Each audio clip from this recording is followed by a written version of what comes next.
Selamat datang di channel pendidikan Al-Bilhaq.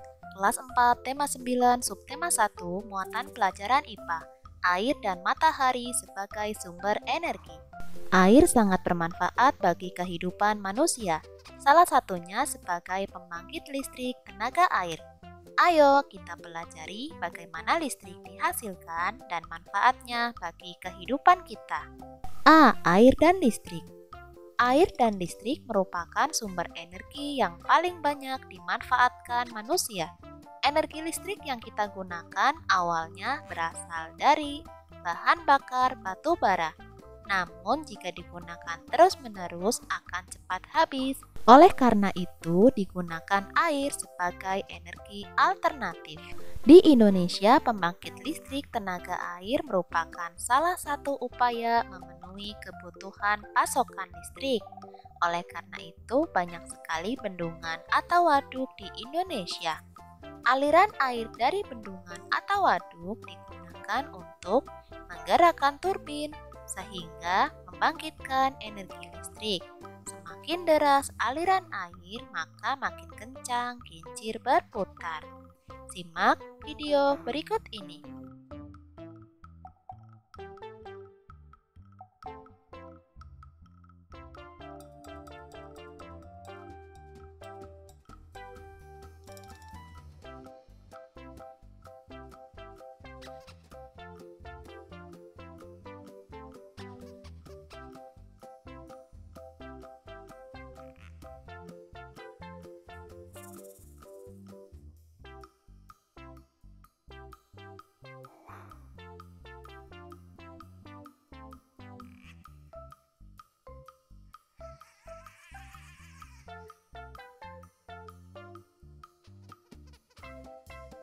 Inilah dua PLTA yang ada di Indonesia.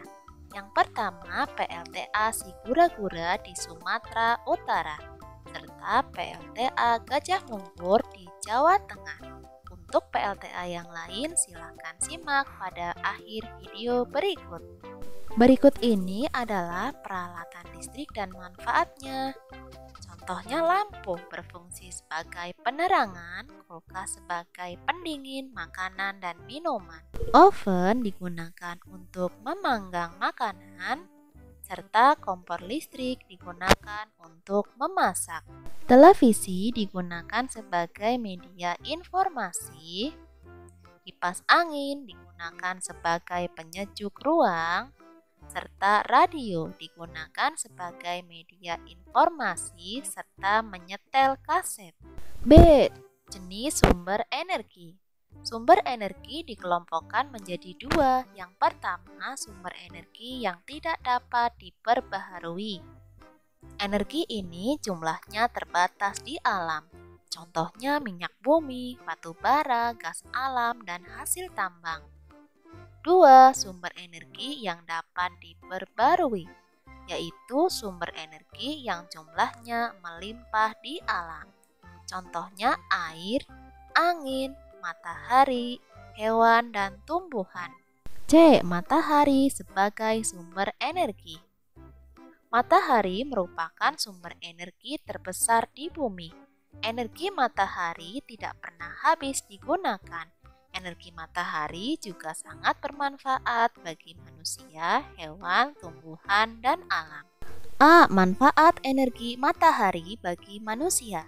Yang pertama, mengeringkan benda-benda basah, seperti pakaian atau cucian, serta ikan asin. 2. Menjaga kesehatan tulang, karena dapat mengubah provitamin D menjadi vitamin D. Yang ketiga, membantu proses pembuatan garam. 4. Sebagai sumber PLTS atau pembangkit listrik tenaga surya menggunakan panel surya. Yang kelima, menghangatkan tubuh. B. Manfaat energi matahari bagi hewan. Yang pertama, mengeringkan bulu atau rambut. Contohnya pada kucing dan anjing. 2. Sebagai penghangat tubuh. 3. Petunjuk arah saat terbang. 4. Menguatkan tulang hewan. C. Manfaat energi matahari bagi tumbuhan. Yang pertama berfungsi sebagai proses fotosintesis, 2. Pertumbuhan kecambah, 3. Mengaktifkan klorofil dalam tanaman, 4. Membantu mengeringkan biji. D. Manfaat energi matahari bagi alam. Yang pertama, membantu proses daur air atau siklus air, 2. Sebagai penerang alami, 3. Sebagai pusat tata surya di galaksi Bima Sakti, 4. Sebagai penghangat lingkungan. Ayo buatlah peta pikiran manfaat energi matahari. Kemudian serahkan hasilnya pada gurumu ya. Terima kasih sudah menyimak video ini. Sampai jumpa lagi. Dadah.